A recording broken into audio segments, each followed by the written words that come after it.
12:02. Good afternoon. Hope you're doing well on this sunny Friday in Edmonton. You're listening to and watching the Oil Stream presented by Boston Pizza. Tom Gazzola, Reed Wilkins, Hernan the Man Salas with you for a few minutes here. We have some Oiler news. To pass along your way, and that's why the boys are here, and Hernan's going to stick around for a few minutes for a little bit of reaction. Of course, Boston Pizza. We're going to be live on location tomorrow, 170th Street, 90th Avenue, a.k.a. Westgate. It's going to be great. Oilers and Hurricanes, 5 o'clock face-off. We will be live at 4 p.m. Myself and Joaquin Gage on location. Benny Thompson holding things down back at EST Global HQ behind the technical desk. Reed Rick. Yes. Correct. Here is the news to pass along your way. You can text your thoughts, 780-218-9999. You can also jump into the conversation on our station's YouTube channel, a.k.a. the Nasty Chat. The Edmonton Oilers, transactions, placed on waivers. Troy Stecher, defenseman. Loan to Bakersfield, Isaac Howard, forward. Reed Wilkins, reaction. Well, Stetcher's, first of all, Hyman's going to play tomorrow. That's the obvious connection to this. Stecher has fallen behind both Emberson and Regula on the depth chart. I'm just double-checking the last time he played. I think it's been a while. So, will he get claimed? I don't know. Probably not. Unlikely. But we'll see. He hasn't played since November 30th when they lost to the Rangers in overtime. And Howard needs to get more ice time and play and hopefully become a better pro player, a more well-rounded Takes time. Pro player. And, obviously you can send him down and don't have to worry about him being claimed. So, yeah, I think we kind of knew certainly I felt the Howard move was coming for a while. Yeah. And now it's here. Hernan, Ike Howard through 18 games, 2 goals, 1 assist, 3 points, -2, 10 penalty minutes. And he was averaging right around 9.5 minutes per game, just 3 hits, 1 block shot. What do you think about the news today, Nancito? Yeah, like Reed said, not surprising. We've been expecting this move with players coming back from injury. I will say, Ike Howard's not going down because he did something wrong. Limited ice time. And when he was out there, he was fine, guys. He wasn't costing them, a lot of grade A chances. He wasn't getting a lot either. Good for him. He got his first goal. But this is the right move. I think he played the night before he played 7 minutes. Not enough. He's going to go down there, play first power play, play first line. He's going to get a lot of looks, a lot of ice time. This is not the end, boys. Not even close. He might be back up soon. He might come back up once we transition into 2026. But all in all, I think this is the right move for Ike Howard. Hopefully he embraces it and takes it well. And as for Stecher, like Reed said, he's been passed by Regula. And I highly doubt he'll get claimed. But again, another veteran piece down there to Bako to help them out. So not shocking at all with these two names. It's funny because we were talking about it in the bullpen. Yep. And the other name was Tomas. Yeah. Or Lazar. Right. Like those 4 guys were kind of the top 4 that were going to get moved here with Hyman coming back. Tomaszek, waiver exempt this year. And then Lazar, if you did waive him, pretty sure nobody's taking it. Just like Stecher. Somebody wants to know specifically, Reed, do you think Stecher will get claimed? No. Yeah. If I had to go either way, I think there's a chance. Quite frankly, Tom, I think there's a chance Lazar could get claimed. I doubt that. Why do you believe that? Because he's a right shot center who doesn't make a lot of money. And there are a few teams, not many, even worse than the Oilers, who might need players. I still have my doubts. And Stecher is now. I guess if you claim a guy, he's got to be on your NHL roster for a month. Yes, but I think it's possible in both cases. Now Stecher actually is on waivers. Possible, though unlikely,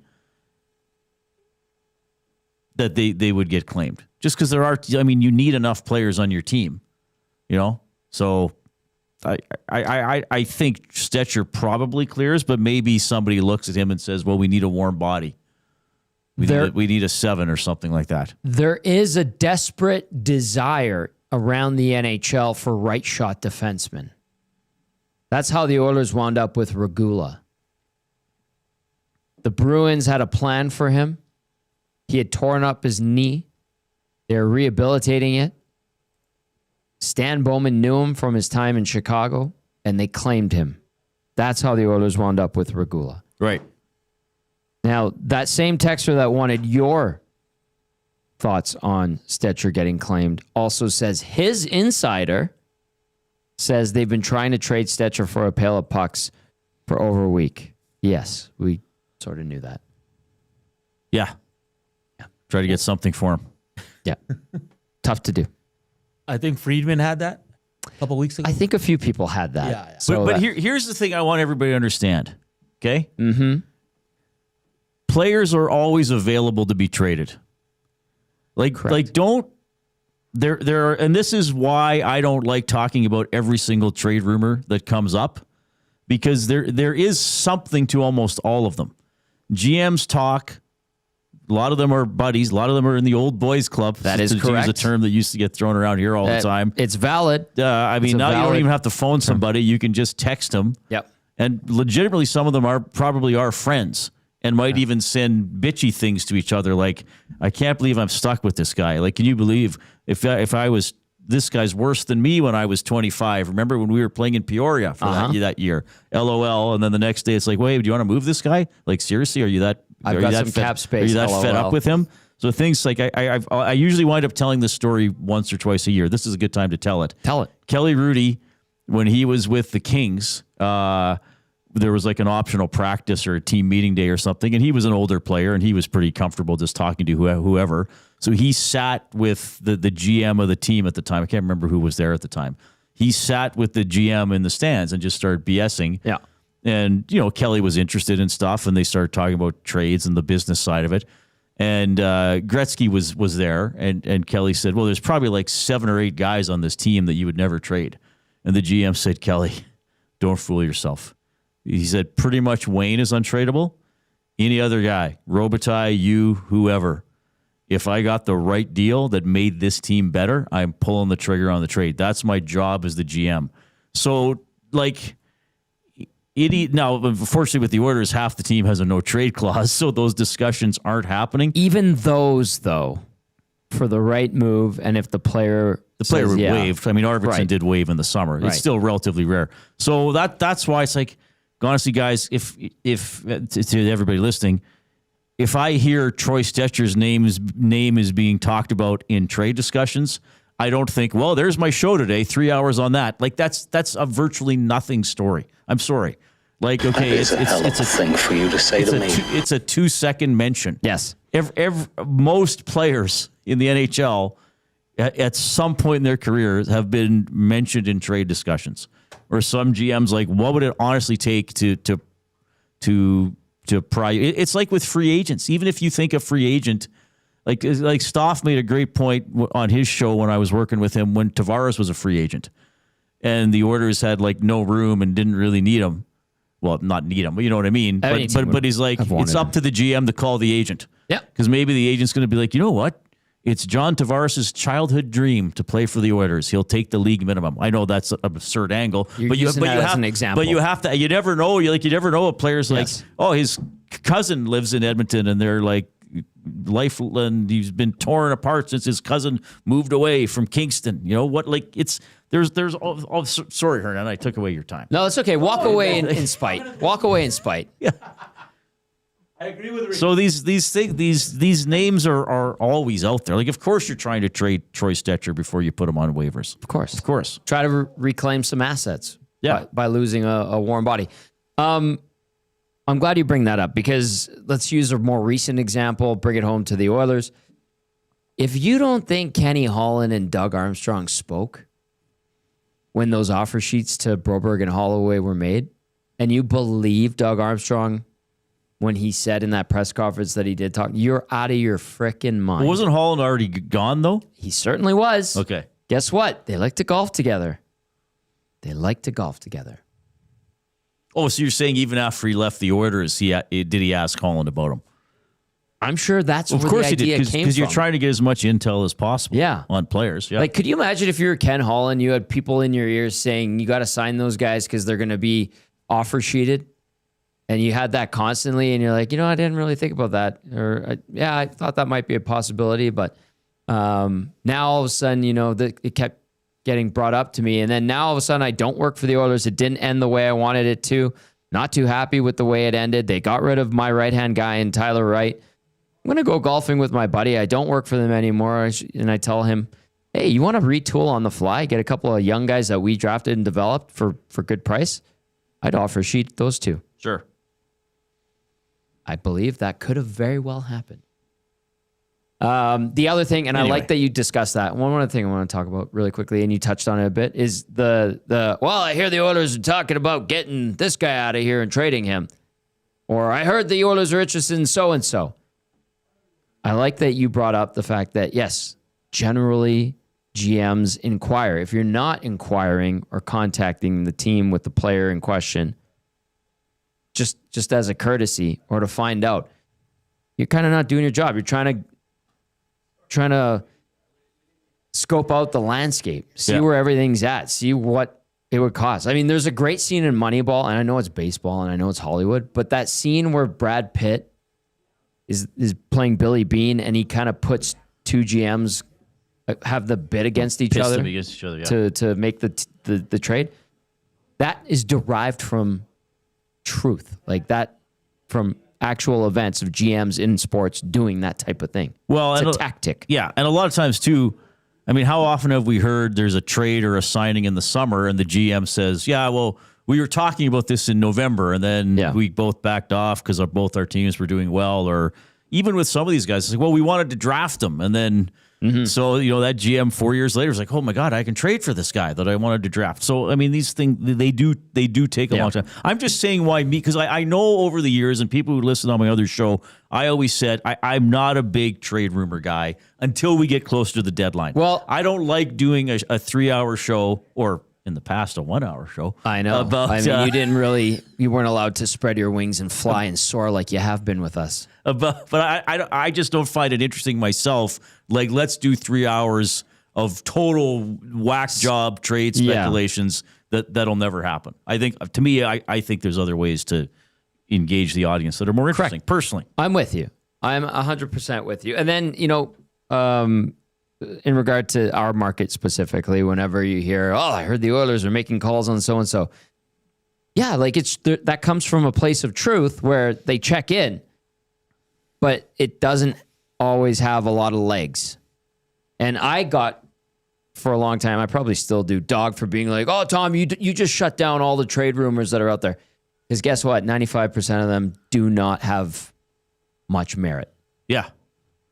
They're fun to talk about, but like Reed said, you're better served exerting your energy on things that might actually happen or things that have happened. Yeah.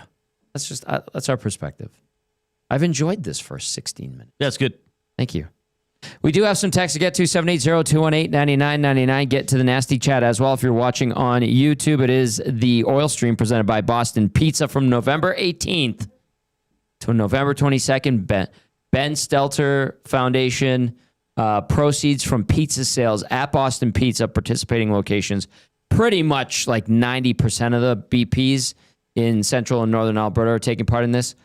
Proceeds going to the Ben Stelter Foundation. It's like $1 off kids' pizzas, $2 off of individual pizzas, $3 off of small, $4 off mediums, and $5 off of the sale of large pizzas will be going towards the Ben Stelter Foundation for those 5 days, which I think is a tremendous initiative that BP and the Ben Stelter Foundation have teamed up on. Mike and Leah, Ben's parents, great people. They work their asses off for that foundation, and just want to get the word out there. So if you're gonna be in the mood for some za around the 18th to 22nd, we highly recommend checking out our partners at Boston Pizza. Let's go to Gus here texting and says, Hey guys, it's Gus. Sorry, should have said that better. Hey guys, it's Gus.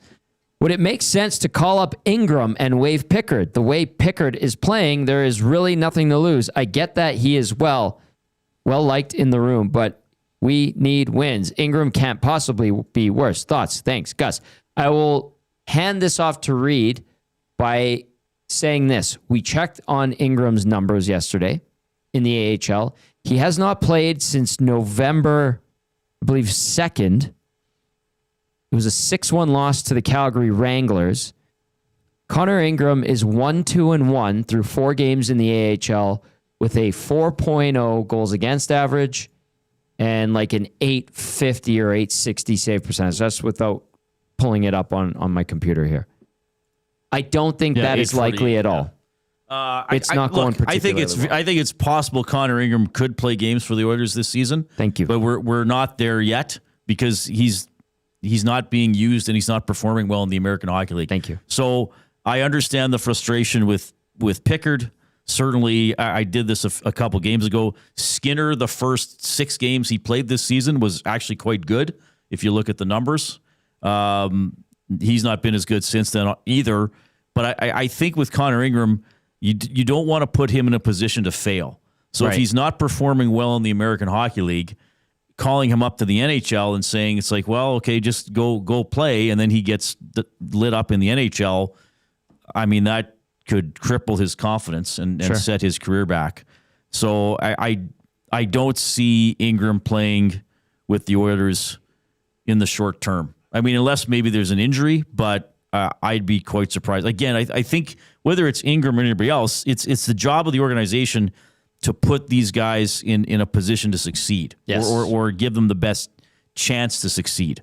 Right now, having Connor Ingram play behind this Oilers team, which other parts of their game are quite lackluster as well. Get to that. I don't think that's a great situation for him. I mean, Tompkins is the other guy down there. He's got an 882 and is 4-3-1. So neither guy's knocking it out of the. Isn't the Finnish guy Janssen in the ECHL doing well? I mean, but you're not promoting firing him all the way to up the NHL probably. Right away. Yeah, so I get it. But I don't think Ingram. I don't think we'll see him in the near future.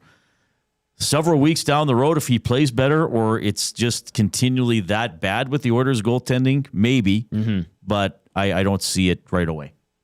This one out of Calgary says, I was at that Wranglers game. He is not at all looking ready to help. Well, okay, that's good. We got somebody who saw him play in person. That's cool. Yeah. Haji says, facetiously, so does this kill Howard's chance of winning the Calder? With a winky face. Yes, Haji. I would say so. Did you pick him to win the Calder? No. Haji also I thought he'd be a little better than he was. Yeah, but like they reduced his minutes and it's hard to make that jump. Not every guy does make the jump from college hockey where they're dominant, excellent, figure it out to the NHL right away. Some guys can. I was curious to see if Howard would be able to. And I've liked some elements of his game. I like his willingness to take shots. I like his willingness to engage. I mean, it's hard when you're just figuring out a new league and you're playing against guys that have been in the NHL for years and you're probably a big fan of. And I'm sure there's an intimidation factor. Everything is new. You're a pro all of a sudden. I was curious and optimistic. And to be quite frank with you, Reed, I'm not discouraged by any of this for him at all. I think Howard? Yeah. I think he'll come back sometime later in the year and be more effective because he'll be a little bit older, a little bit wiser, more mature as a professional hockey player. I think he'll go and take some of the things he has learned at the NHL level, apply them at the AHL level, have some success, gain some confidence. When he gets his turn up here again, I think he'll be a little bit better, a little bit more effective. Yeah, I hope so. I think to me, I think that's what's going to happen. Haji also added 100% Pickard gets claimed and you're stuck with Ingram and no other option. That is a hypothetical situation that we were talking about. Gus had brought it up asking about Connor Ingram. And Gus, like, we're not isolating you or anything. Your text popped up. And others did ask about that. We had that conversation last night on the post-game show. And we had to take a look at his stats. Not particularly strong. Hasn't played in almost 2 weeks. And then we... I don't think that's the Wolf that texted that. I know I'll try to save it in my system here, but yeah, we have someone out of Calgary saying, I was at that game. He did not look like he was ready to help the Edmonton Oilers. Let's go to Hampton Steve texting in via the inbox 780-218-9999. Hampton Steve says, I think we are missing the bigger headline with these moves. Hyman is back. What are realistic expectations for him coming off such a major injury? Do you actually think he can make as big of an impact on the way that this team plays?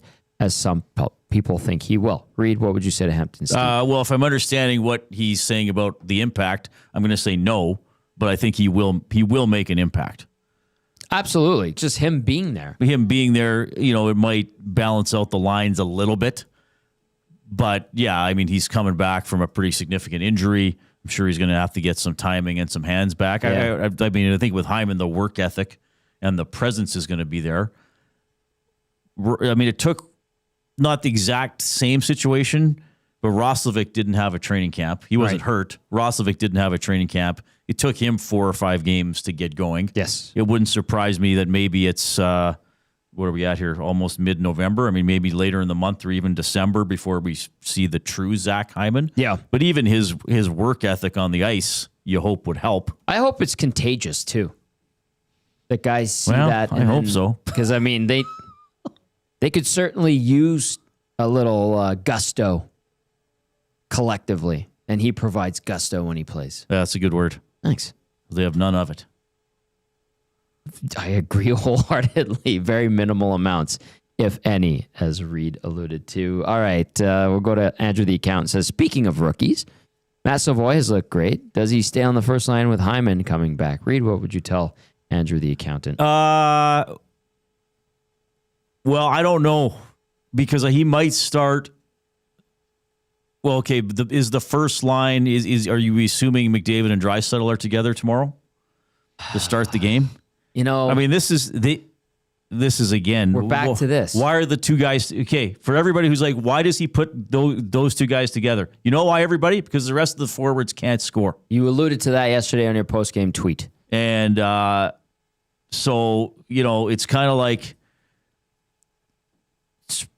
I mean, split up McDavid and Draisaitl and do nothing and lose. The one line... Put McDavid and Draisaitl together and probably still lose, but at least... But not by as much. Generate chances. The one line that didn't feature those two together that I actually thought was cooking a bit was Draisaitl, Roslovic, and Podkolzin.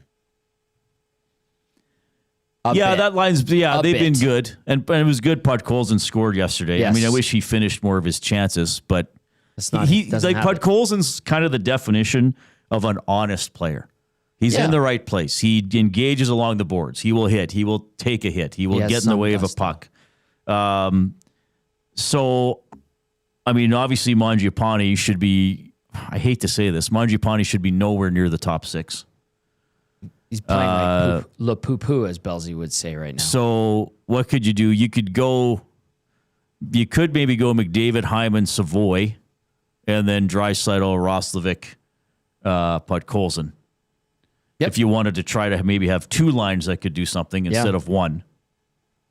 But that would be lovely. I guess the other option would be you could leave McDavid, Draisaitl, and Savoy together, and then you could go Roslovic, Hyman, and Podkolzin. Yeah, with Roslovic playing center. Roslovic would have to play center. Yeah.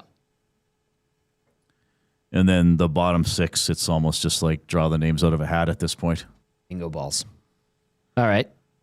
This text says, I like how everyone who has concern about goaltending, I wonder if it's time to run Skinner 5 of every 6 games. The other goalie is now goalie 2, not 1B anymore. So a lot of people have changed their opinion of Calvin Pickard in the first 5 weeks of the season.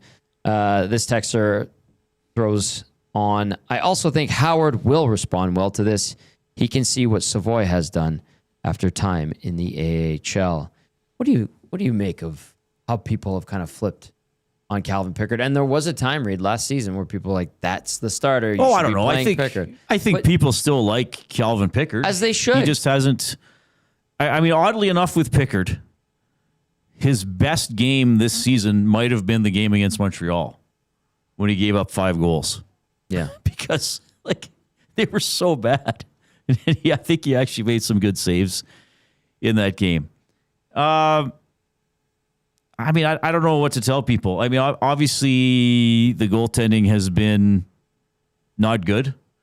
That's fair. I mean, again, like Skinner's first 6 appearances, he had a .909. Yep. The NHL league save percentage is now down to .897. It'll probably finish below .900 this season, but now Skinner's dropped down to .889 or wherever he is. He was .889 going into yesterday. He didn't play. So he was stayed. So he still would have stayed 89. That's a great so if you point. don't play a game, you won't get any stats for that game. No way.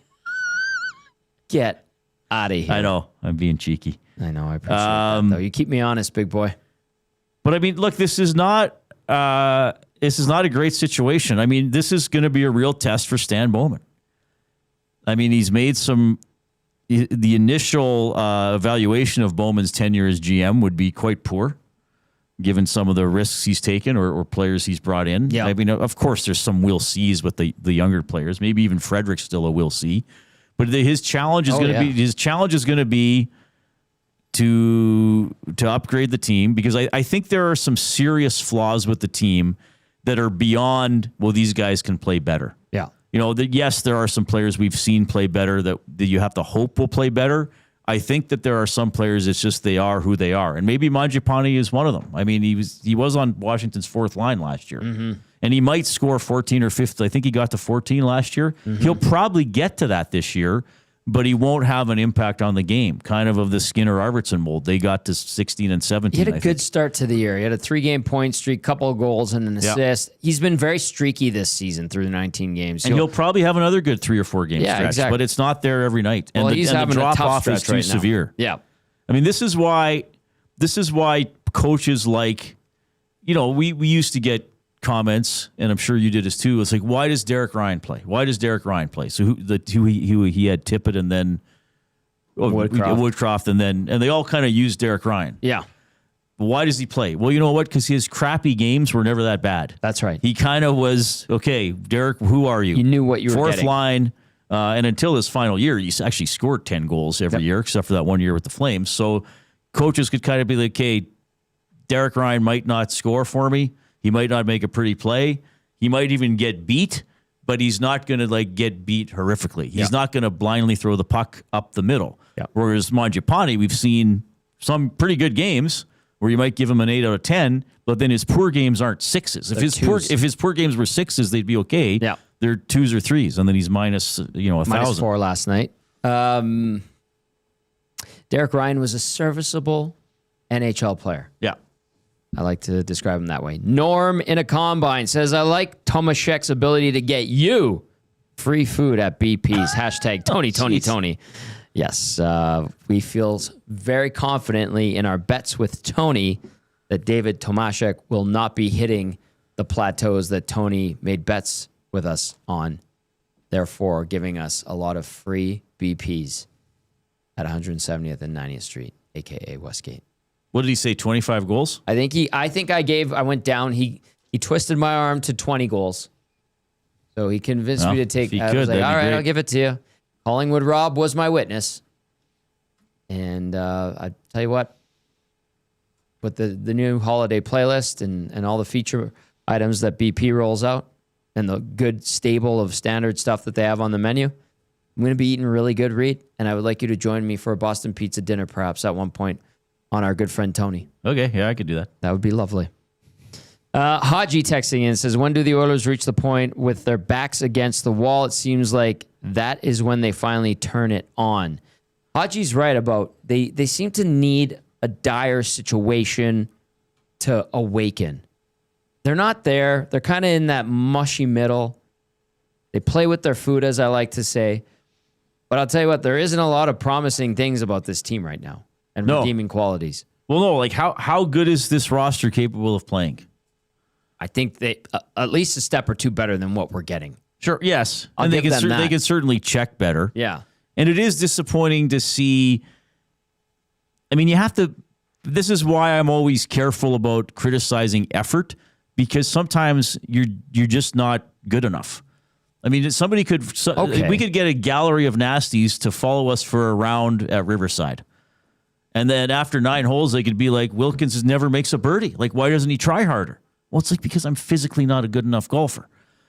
So there is. I've seen you make. There birdie. is some of that. These players might be playing at their ceilings. Now, is it disappointing that every game they play like they don't care in the first period, except for maybe 3 times this season?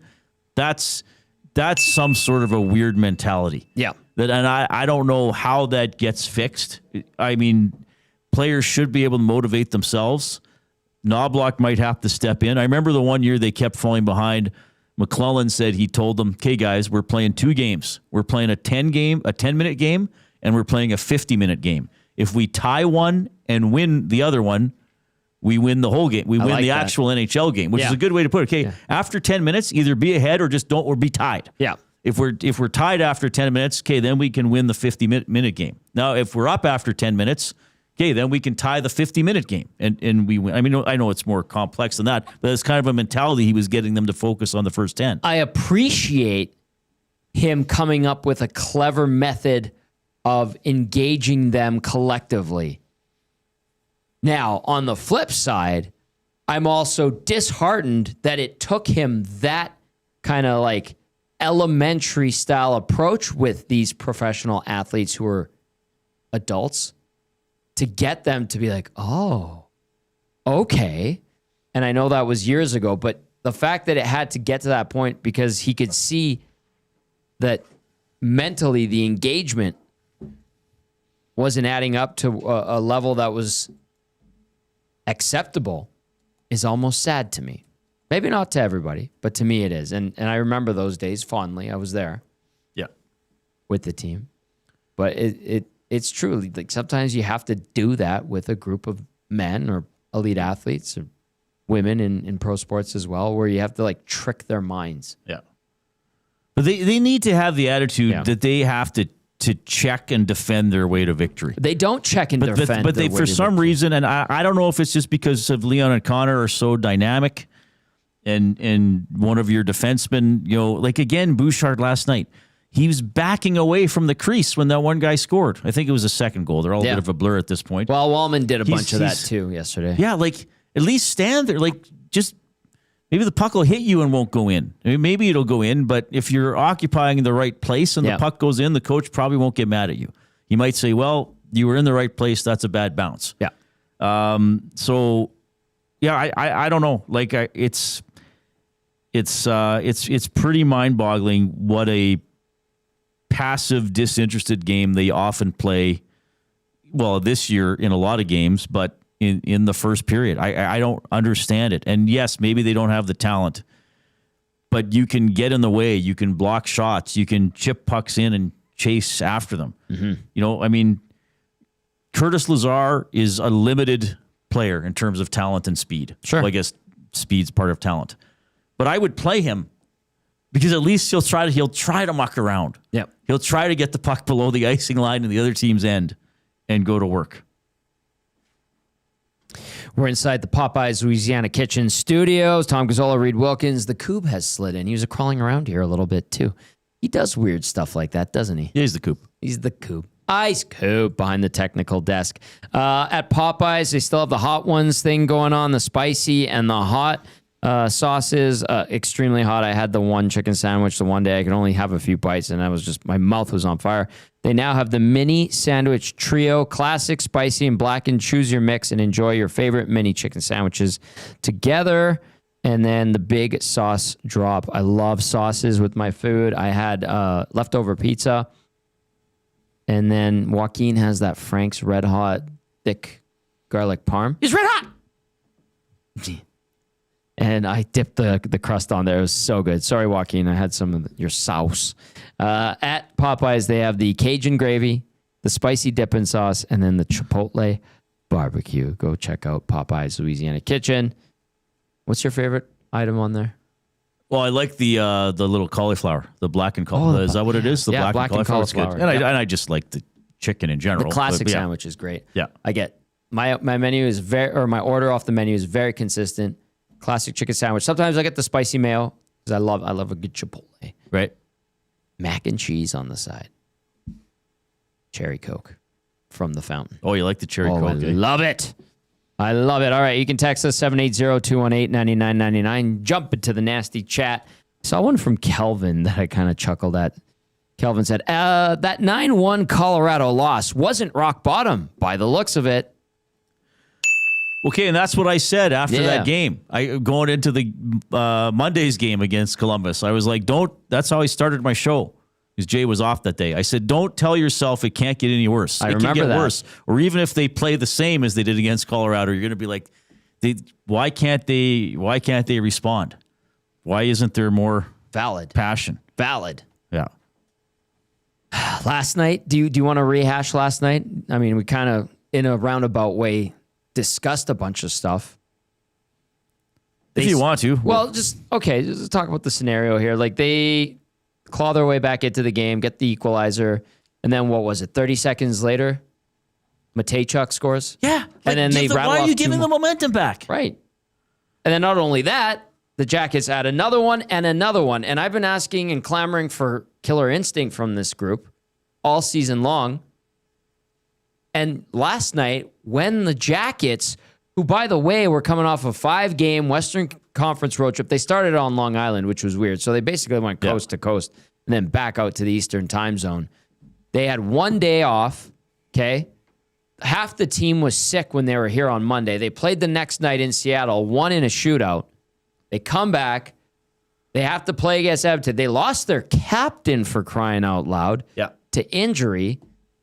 And they're the ones who give up a 2-goal lead, only to take back the lead 30 seconds later, not only restore the 2-goal lead, but Riedrich, they make it a 3-goal lead. Yeah. And lo and behold, they hang on to win the game. What a concept.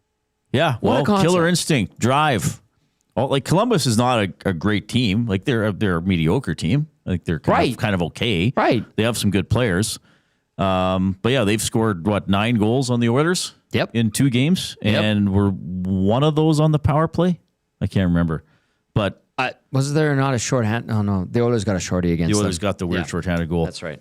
Can I get to a stat? Where do you want to get to? I would love you to get to a stat. So I just look on Natural Stat Trick. 5-on-5 scoring.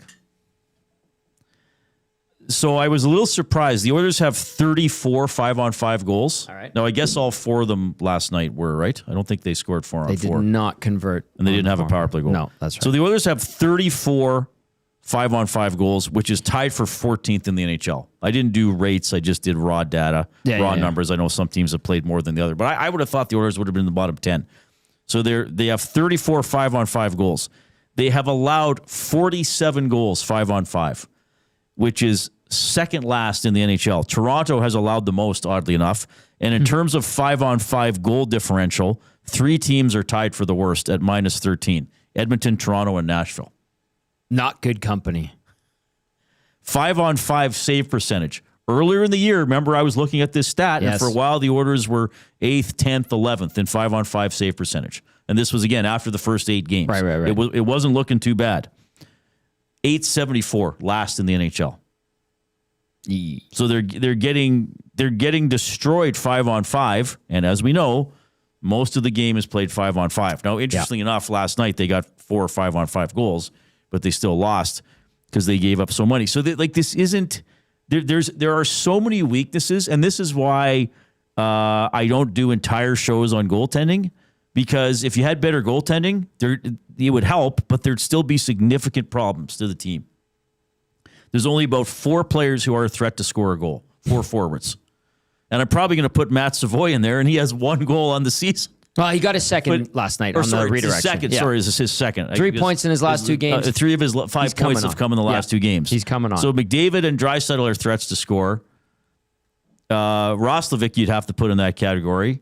And then I guess with Nuge out, the next most likely player to score is probably Savoy. Now, Hyman will be on that list tomorrow. Yes. So there's no offensive thrust outside the top guys. And then there's defensemen who, every single defenseman in the top 5, we have seen play better. Even Kulak, quite frankly. Well, he's had some tough nights, and he usually doesn't have tough nights. So, and here's the thing, like, I don't understand, quite frankly, I'm going to say something to the listeners here. I don't understand when some of you, maybe even many of you, say that Knobloch says nothing in his post-game interviews. I actually think he says quite a bit. Yeah. He just says it in a monotone. Though there's been a couple games this year, specifically the Montreal game, where he started to sound a little bit like, what the hell is going on? He has physically looked disheveled at times post-game. Last night, he said we are too soft in front of our own net. Correct. He actually used the words too soft. Yes. That is pretty damning. Now, Tortorella would come out and say, we're soft. we're just soft. I'm sick of these soft guys. We're just too soft. Knobloch comes out and say, well, there were several plays where we're too soft in front of the net. But I mean, it's the same. You have message. that cadence down very well. Well, I've heard him talk a lot. Yes. I've probably heard almost every Knobloch availability that he's ever done, as you would have as well. Yeah. So, it's just so discouraging. That goal that made it 5-2. 4 Oilers playing a box around the guy who's uncovered. Leon last minute, he went like this. I didn't get it in time. But this is what I was saying a couple weeks ago. They don't play a firm, thorough game. Yeah. There are little details that have to be taken care of that aren't being taken care of. I was thinking about this. Again, I reflect on my drive home from the studios from our fine station after a show. And I'm trying to, you want to comprehend, there's rage, there's frustration, there's blind rage, there's stupid rage post-game, depending on how much fuel some fans have, aka daddy drinks, right? And you got to kind of parse that out a little bit and filter it. But overall, in general, I'm like, all right, this team's 19 games into the season. The record's okay, but there's more frustration than anything, and it's understandable. And I'm thinking to myself, if I were to sum up this first quarter of the season as we approach that mark, and someone were to say to me, what is pissing this fan base off? And, what drives people crazy? And what's gotten us talking? Obviously, wins, losses, all that. Individual performances we'll always hit on. But as a generality overall, Reed, if you think about it, there are no nights, there's been 2 out of 19 this year, where it's a satisfying performance for the fan base. That's a good point. There's, in the wins this year, of the 8, 6 of them, we were saying, oh, they got the win, but it was this close to being an overtime game. It was this close to being a loss. If they didn't get that one save, they almost lost it. 6 out of the 8, we've had to discuss how it was in question. They might not even get a point, let alone the 2 points. Well, 4 of their wins have been in overtime. Now, overtime is part of the game. Every team goes to overtime. They've played 8 out of 19 overtime games. That'll probably taper off at some point. You would think. But they've had, the Montreal regulation game they should have lost, and the Rangers game, Skinner stole them. Now, Skinner's on the team. If you get a good goalie performance, credit to you. But, they have not. And here's the thing I keep hearing, and I heard it on the Hangout. I've heard it from other people. My dear mother keeps saying it. Louise. They are not fun to watch. Correct. It is not entertaining hockey. It's kind of seriously? Yep. What are they doing? 15 minutes just went by, and the Oilers didn't do anything. Even McDavid or Draisaitl some nights. They got even a game where maybe they aren't giving up a lot. It's they're not initiating. No. They're not dictating. So that's frustrating, and and even with the roster changes, and again, I continue to say maybe this isn't a great roster, but with the guys they have, it's still where's the? Well, we keep using a bunch of different words, right? Like gumption, zest, what was the gusto? Where is that? And it's not. Sometimes when you watch other teams, not a lot of teams, and I probably see the Flames the second most, and they're not much to watch most nights either. That is correct. But you watch a lot of games, and it's just a chance at one end, look at them battling in front. Oh, now this guy's coming down full speed and tried to get it to the net. Okay, it didn't quite work, but they're trying to keep the puck alive. Whereas the Oilers, it's this plodding. Okay, let's see what we can do. And whip around the outside of the offensive zone. Oh. Coughed it up, regroup, D to D in the neutral zone. Yeah.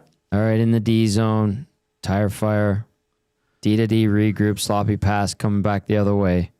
But that is a good that's a good point from the text that set this off. It's not entertaining, engaging hockey. No. There's been for a lot of years, late 90s, early 2000s, the Oilers were not. They had no chance of getting home ice advantage. They're trying to finish 6th. I think that was the highest they ever finished. 2000, But some of those teams people loved watching because it was get after it hockey. Yep. Not all the time. I mean, they sold it as that. Remember, they're watch the fast, skilled young Oilers. That was the thing. Yeah, true. Yeah.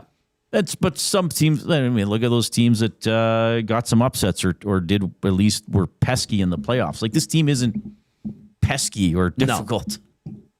No. I'm glad you brought up the mid 90s to early 2000s teams, because that was like, remember they would say they're playing Oilers hockey, fast, up tempo. Maybe they don't have the most skill, but they're a lot of fun to watch, hard hitting. Oilers hockey. It's been like 25 years since. I think of when Doug Waite left, and then Ryan Smith and Bill Guerin got traded. Anson Carter was brought in, but maybe up until 05-06 when they went to the Cup final, they're playing Oilers hockey.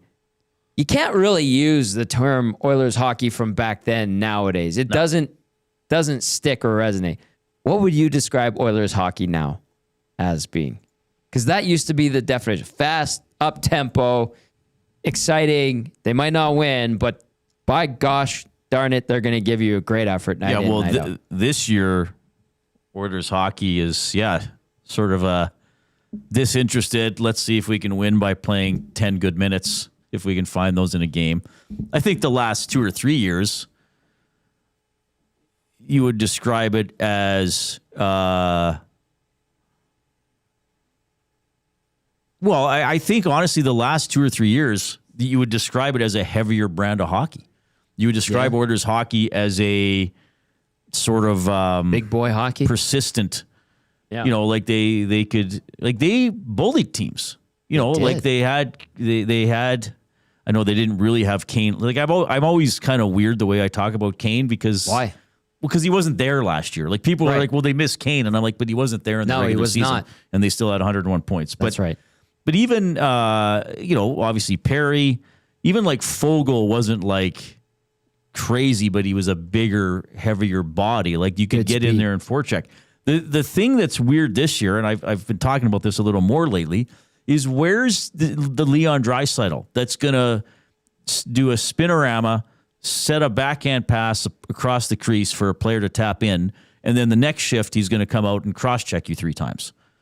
Like, yeah, we saw a little bit of that last night, more on the skill side. There isn't, and even McDavid is capable of running guys over and sticking guys. Like, we haven't seen any edge in their game. And I don't agree that, the Stars don't have to play that way. Come on. Plenty of Stars play that way. Kind of have to create, like Jerome McGinley, Marchand, like he's one of the dirtiest players ever. Like it's Kachuk. Like, yes, you have to quote unquote protect them to some degree. Right. But a lot of the star players are also like, you know what? I'm a hockey player. I'm not just a skill. So that's what's kind of weird to me, is that Draisaitl hasn't gone out there and it was like, okay, like I'm going to do one of my nights where I'm just a menace. Like I'm just a jerk the entire night. Yeah, they don't hate their opposition for that 2.5 hours. Yeah.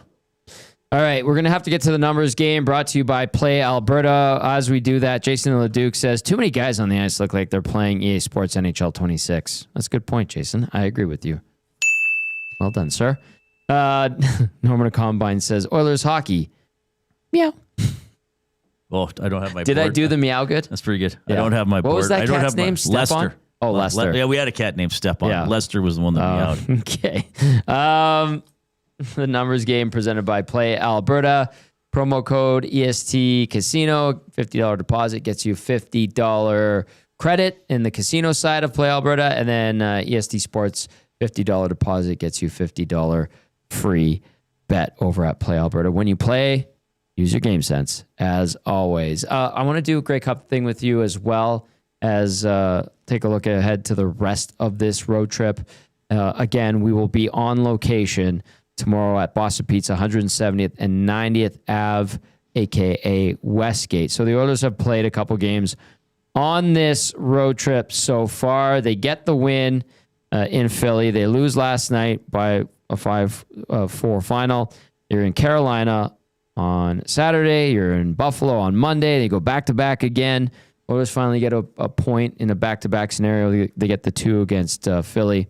Another back-to-back Wednesday, Thursday, Washington, Tampa. Then they wrap it up 5 o'clock next Saturday against the Florida Panthers in Sunrise. How do you think they do the next 5 games on this road trip? Well, I'm going to stand by my prediction before the road trip. You were talking about this earlier. Is a 2-win road trip. They already got the one. If I'm wrong, I will say I'm wrong. Now, I also didn't go by points, So I guess they could go 2-1-4 at this point and still be above 500. But again, they just don't bring it. You know, they're not playing any. Well, the East kind of doesn't have any bottom feeder teams because they're all within a couple games of 500. I guess Buffalo's kind of not. I think is Toronto last. They're right. Well, they're near the bottom. I think they're still 500. Yeah. So I just think it's a 2-win road trip. If they can get a third win, or maybe they get an overtime loss or something like that. I hope I'm wrong, but I just don't have a lot of faith in how the Oilers are playing. I'll say they win 2 of the next 5 on this road trip. You got to win against Buffalo's the worst team in the East. They are at 14 points. That is worst in the Eastern Conference. They've lost 4 in a row, 2-4-4 in the last 10. Washington, 17 points through 17 games. They've had a huge step back from last year. 8-8-1 is their record. The Leaves tied with the Lightning at 18 points, 8-8-2, 5-4-1 in the last 10 for Tirana. All right. So the Lightning aren't doing that great. No, they're not. And even the Panthers aren't doing that great. But the thing is, the Oilers aren't doing that great. Correct. So teams in the past 3 or 4 years, you would say, well, the Oilers are actually better than these teams. They're probably going to win 2/3 of the games. Now you're saying it's like, well, these teams are underwhelming, but so are the Oilers. So who's going to find a way to screw it up more? It's a toss-up. That's a great way to describe it. The Leafs and Lightning are just 2 points back of a wild card spot. So that's how close it is in the Eastern Conference. The Oilers enter action today. 20 points on the season, 8-7-4 through 19 games, tied with Chicago. Chicago has only played 17 games. The Oilers 1 point up on Vegas. Vegas with 3 games in hand. San Jose, 1 game in hand on the Oilers, 1 point back. The Canucks through 18 games, 17 points. And then Calgary bringing up the rear, 12 points, last in the league through 19 games. Grey Cup 112 in Winnipeg on Sunday. The Montreal Alouettes versus the Saskatchewan Roughriders. What do you think? Numbers game. Give us a score. Give us some thoughts. I can't do that now because it's happening on the Reed am I Wilkins spoiling show. something? Give us a thought give it then. now.